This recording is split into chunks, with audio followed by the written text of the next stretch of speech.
जो computer science department में programming में बहुत ही महत्वपूर्ण भाग होता है। इसका उपयोग प्रोग्रामिंग में किया जाता है। इसका मेन कार्य जो होता है हमारे डेटा को ऑर्गेनाइज करने और कंप्यूटर में इसको मैनेज तरीके से स्टोर करने के लिए इसका उपयोग किया जाता है। और इसकी डिफिनीशन हमने कुछ इस प्रकार लिख रखी है, जिसको हम केयरफुली इसको रीड करते हैं, जिसको हम समझते हैं कि आप अच्छे से इसको समझने की कोशिश करिए और रीड करिए, और आवश्यकता पड़ती है तो आप इसको नोट भी करिए, क्योंकि ये बहुत ही इम्पोर्टेंट टॉपिक है।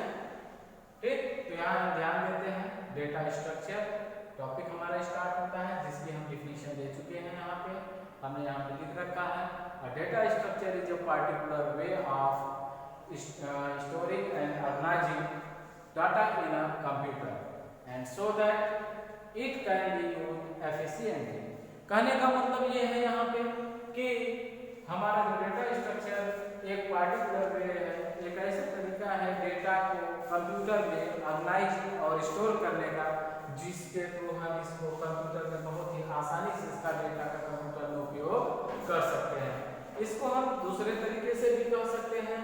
दूसरे शब्दों में हम डेटा स्ट्रक्चर को यह कह सकते हैं, यह एक similar type of data elements का कलेक्शन होता है, जो कि क्या कहते हैं सिंगल यूनिट्स ऑफ वर्ड्स पर ये प्रोसेस्ड करने के लिए भी हम इसका उपयोग कर सकते हैं। कहने का मतलब ये है कोई भी अगर हमारे पास डेटा है तो उस डेटा को हम एक ऑर्डर में मैनेज करने के कॉन्सेप्ट के लिए हम डेटा स्ट्रक्चर का यूज करते हैं। फॉर एग्जाम्पल, अगर हम किसी भी कंप्यूटर में किसी भी तरह के डेटा को होल्ड करते हैं तो उसको एक ऑर्डर फॉर्म में सेट करने के लिए हमें डेटा स्ट्रक्चर की आवश्यकता पड़ती है, जो अपने आप में एक प्रोग्रामिंग लैंग्वेज है। इसके साथ में हम C और C+ का यूज करते हैं।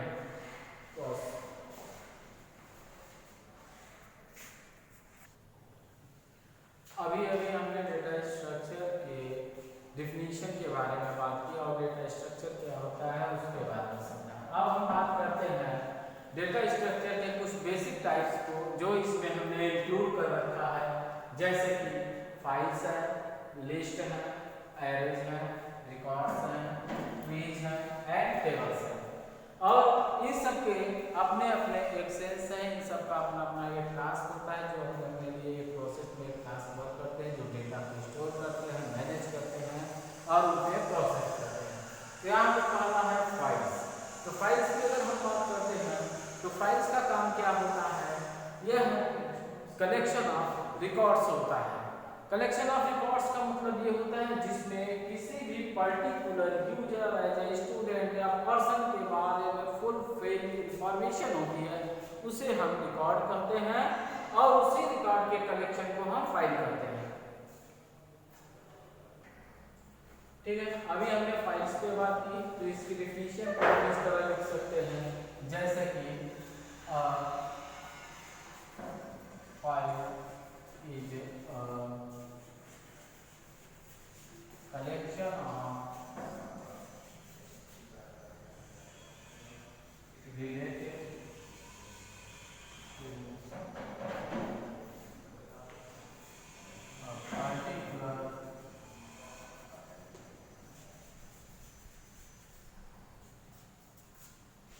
information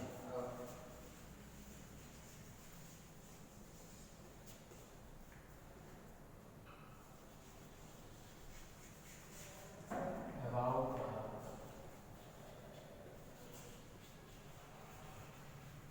students and etc।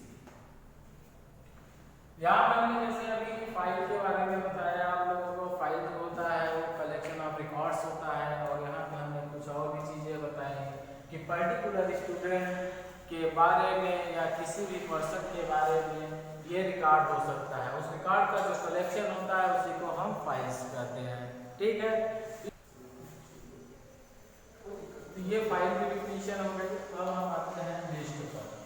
List की बात अगर करते हैं तो लिस्ट का काम क्या होता है, इसमें हम किसी भी रिकॉर्ड को एज ए लिस्ट नंबर के सीक्वेंस में डिनोट करते हैं।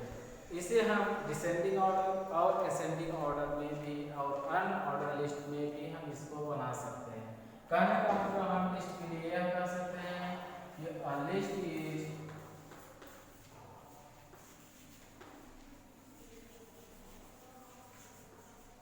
collection of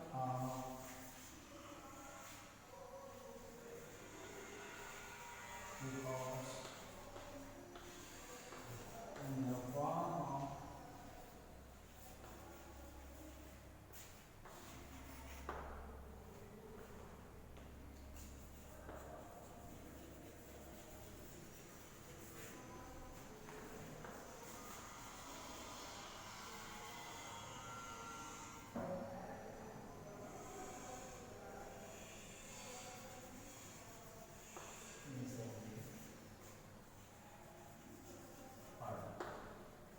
ये हमारा क्या हो गया, लिस्ट हो गया। तो लिस्ट को हम यह कर सकते हैं कि लिस्ट जो होता है वो उन रिकॉर्ड का कलेक्शन होता है जिसमें वो असेंडिंग और डिसेंडिंग ऑर्डर में डेटा को अपने पास रखता है। इसी के साथ साथ हम और भी पहुंचते हैं एरे, लेकिन इससे पहले लिस्ट के बारे में हम एक कॉन्सेप्ट और समझ लेते हैं। किसी भी, जैसे कि हम दुकान पे कोई भी परचेजिंग करने जाते हैं तो किसी भी प्रोडक्ट की जो हम लिस्टिंग बनाते हैं, प्रोडक्ट के एक सीक्वेंस बनाते हैं, वही हमारी लिस्ट होती है। तो यहाँ प्रोग्रामिंग में कहने का मतलब ये है डेटा स्ट्रक्चर में कि लिस्टिंग भी एक ऐसा कॉन्सेप्ट है जो किसी भी डेटा को ऑर्डर के फॉर्म में मैनेज करने में हमारी हेल्प प्रोवाइड करता है। ठीक है, और इसी के साथ हम आगे बढ़ते हैं। अब हमारे पास है array. Array computer science department में डेटा को अरेंज ऑर्डर में सेट करने के लिए बहुत ही उपयोगी कॉन्सेप्ट होता है और इसका सबसे ज़्यादा बहुतायत उपयोग किया जाता है। तो हम ये कह सकते हैं कि array is a collection of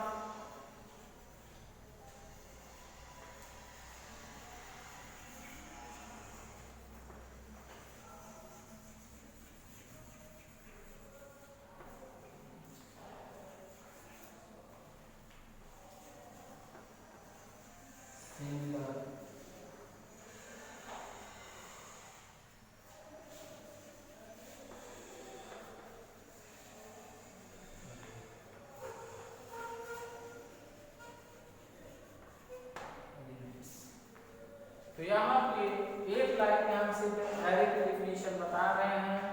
array is collection of similar data type element.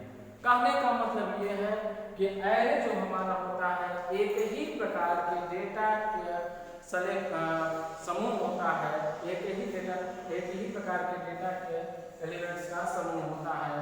कहने का मतलब ये है कि अगर हम इस तरह के डेटा में अगर किसी कैरेक्टर के फॉर्म में डेटा को ले रहे हैं तो सिर्फ कैरेक्टर के फॉर्म को ही डेटा को इसमें हम होल्ड कर सकते हैं।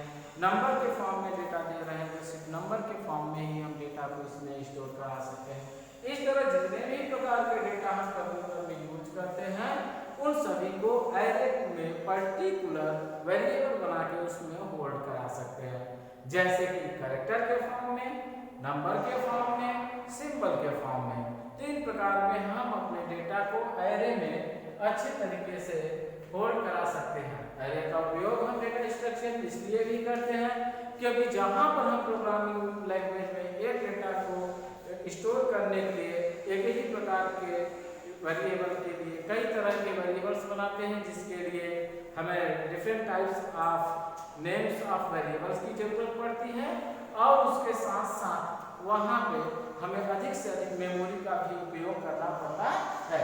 तो इसी के कॉन्सेप्ट में जब हम एरे का यूज करते हैं डेटा स्ट्रक्चर में तो हम सिर्फ एक प्रकार का उसका नाम बताते हैं और अपनी आवश्यकता अनुसार उसमें 0 से लेके 256 कैरेक्टर तक की वैल्यू को एक वेरिएबल में होल्ड करा सकते हैं। ये इसका सबसे बड़ा एडवांटेज होता है प्रोग्रामिंग लैंग्वेज में, जिसके कारण हमारे प्रोग्रामिंग में स्पेस की और प्रोग्राम को एग्जीक्यूट करने में बहुत ही ज़्यादा हेल्प बनती है, जिससे कि कंप्यूटर का एग्जीक्यूशन भी बहुत ही अच्छी तरह से बहुत ही फास्ट हो जाता है, जिससे कि कोई भी लेंदी या बहुत ही लॉन्ग टर्म तक प्रोसेस करने वाले कार्य को हम बहुत ही कम से कम समय में प्रोसेस कर सकते हैं। तो इसके लिए हम इसका उपयोग करते हैं एरे का। अब एरे के बाद हम आते हैं रिकॉर्ड्स पर। अब रिकॉर्ड्स की अगर बात करते हैं तो रिकॉर्ड जो होता है वो पर्टिकुलर किसी संस्था, किसी व्यक्ति या किसी भी स्टूडेंट के बारे में हो सकता है। और रिकॉर्ड्स के बारे में बात की जाए तो रिकॉर्ड किसी भी पर्टिकुलर व्यक्ति के बारे में एक फुल इंफॉर्मेशन की तरह होता है जिसे हम रिकॉर्ड कहते हैं। ठीक है, तो इसको हम इस तरह से कह सकते हैं कि रिकॉर्ड इज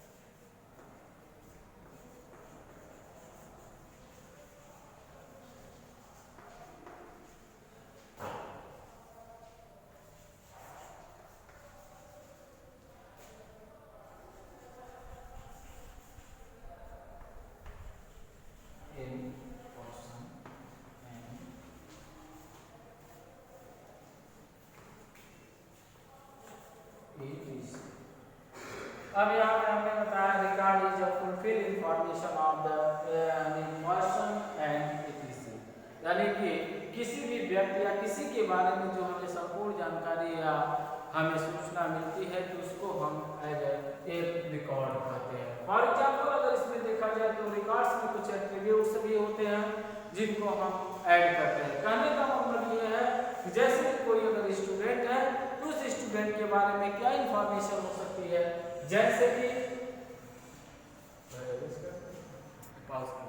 ठीक है। तो रिकॉर्ड के कॉन्सेप्ट में जो हमने हमें डिफिनेशन बताया उसी डिफिनेशन पे हम एक एग्जांपल देखते हैं। वो एग्जांपल यहाँ पे क्या हो सकता है, जैसे कि एक स्टूडेंट,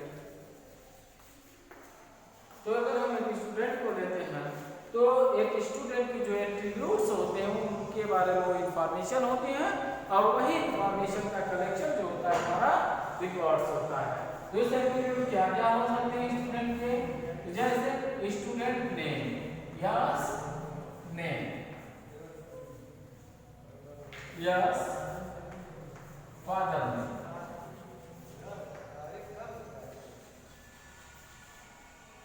and yes address,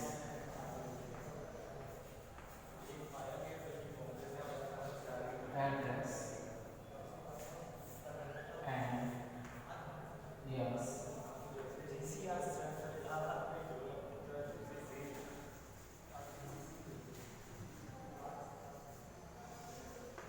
ठीक है। तो हम यहाँ पे एक स्टूडेंट को एग्जाम्पल लेते हैं तो इसके जितने भी एट्रीब्यूट होते हैं वो उस स्टूडेंट के बारे में इंफॉर्मेशन होती है और उसी इंफॉर्मेशन का कलेक्शन जो होता है उसको हम एज रिकॉर्ड कहते हैं।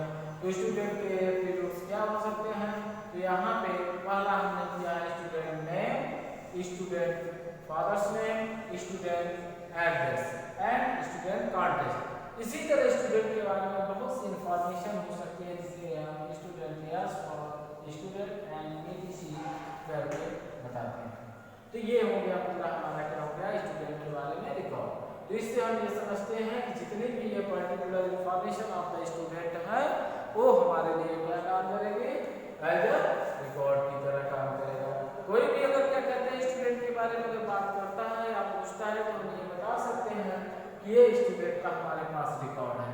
तो रिकॉर्ड के क्या समझे हम, कि जितने भी स्टूडेंट की ये रिकॉर्ड्स एट्रीब्यूट्स हमारे पास है, इंफॉर्मेशन है, इन्हीं इंफॉर्मेशन का कलेक्शन हमारा रिकॉर्ड है। रिकॉर्ड के कॉन्सेप्ट में किसको कहा जा सकता है, स्टूडेंट का ये रिकॉर्ड है। ठीक है, ये हमारा रिकॉर्ड का कॉन्सेप्ट क्लियर हुआ। अब यहाँ पे बात करते हैं हम ट्रीज की। ट्रीज की अगर हम बात करते हैं तो ट्री जो होता है ये भी हमारे बेसिक डेटा स्ट्रक्चर का ही एक प्रकार होता है जिसमें हम डेटा को अनऑर्डर लिस्ट वाले डेटा को मैनेज करने के लिए, स्टोर करने के लिए इसका उपयोग करते हैं। ठीक है, तो हम यहाँ पे ये कह सकते हैं कि a tree is a manage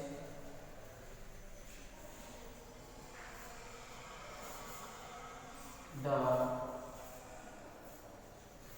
unordered list of data। तो सीधा सा कॉन्सेप्ट है यहाँ पे कि ट्री को हम सिर्फ इतने से ही समझते हैं कि अनऑर्डर्ड लिस्ट ऑफ डेटा जो होते हैं उनको हम ट्री के कॉन्सेप्ट में उसको मैनेज किया जा सकता है या draw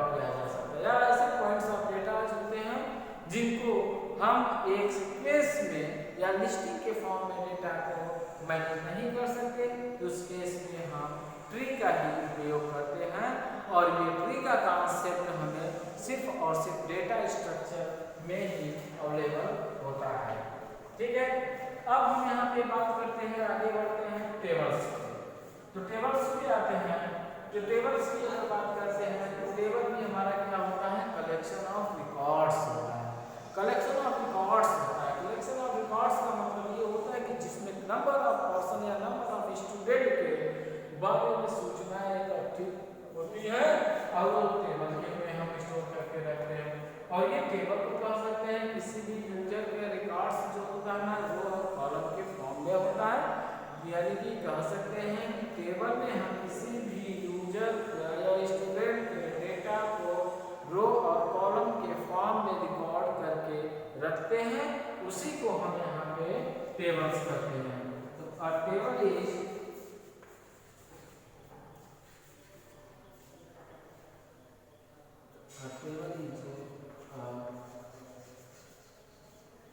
collection of row and column information that is called table। तो टेबल का सीधा पता है, हम यही कह सकते हैं कि टेबल जो होती है तो कॉलम की इंफॉर्मेशन को जो कलेक्ट करके अपने पास रखती है उसे हम रिकॉर्ड भी कहते हैं और उसको हम टेबल भी कहते हैं।